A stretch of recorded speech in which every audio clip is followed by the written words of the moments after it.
Hello everyone, Ross the music teacher here, and today I'd like to share with you an updated philosophy around practice journals. I've had a lot of people asking me, hey, where did that practice journal you used to give out go? And the answer is honestly, I don't know, somewhere on the hard drive.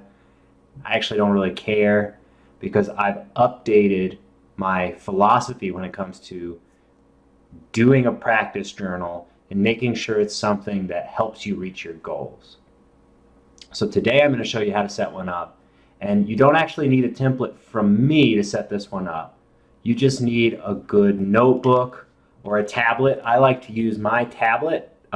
This is not an affiliate link already. I'm not going to link to this tablet. Maybe I'll ask them if they'll set up an affiliate with me because I love this tablet. But this is the Remarkable tablet. It's like a pen and paper style tablet where there's no frills, but just use like one of those or maybe a notebook to get this set up.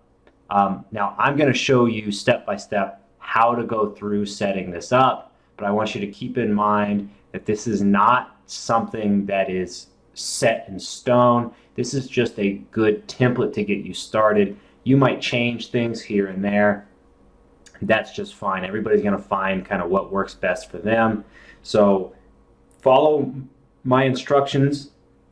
But if you feel like you need to change something small just to make sure that it works better for you, you know, we're all different people and we all find our way to make things work. So without further ado, let's take a look. All right, so when we're measuring our practice, we want to measure in either repetition or time. I think if possible, you should measure in repetition. Repetition is a much more efficient way to measure your practice, and it's more along the lines of a gym routine.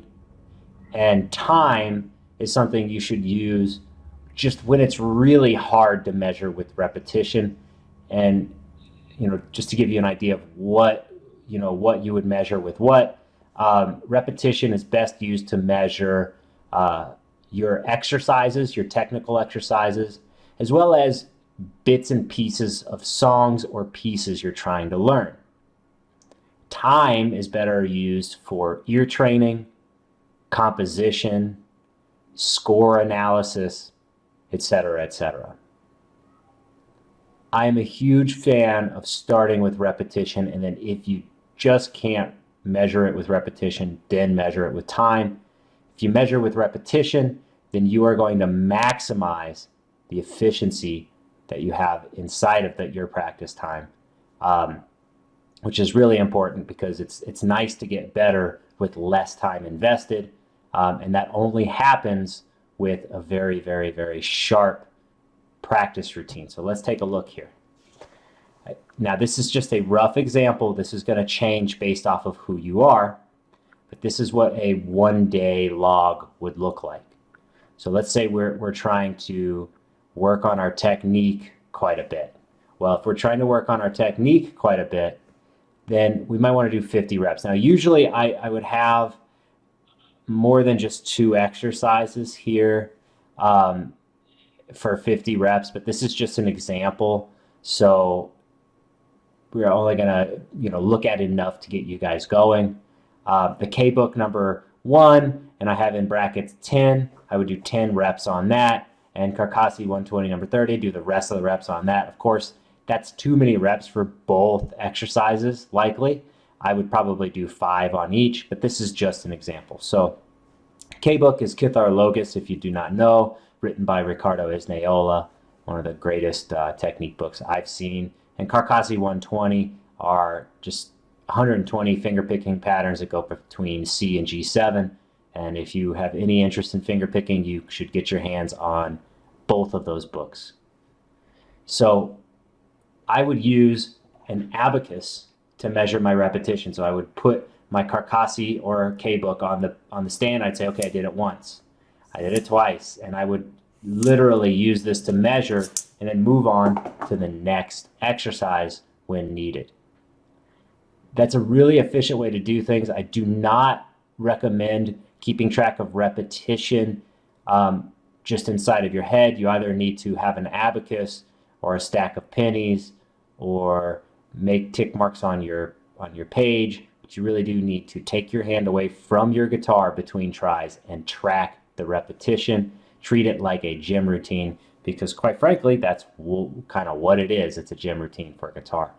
Now, if we're talking about repertoire, this is something that maybe gets a little bit trickier, but it's still fairly simple to measure in terms of reps. So I would want to get maybe 150 reps, and let's say I'm working on the Capriccio Arabe.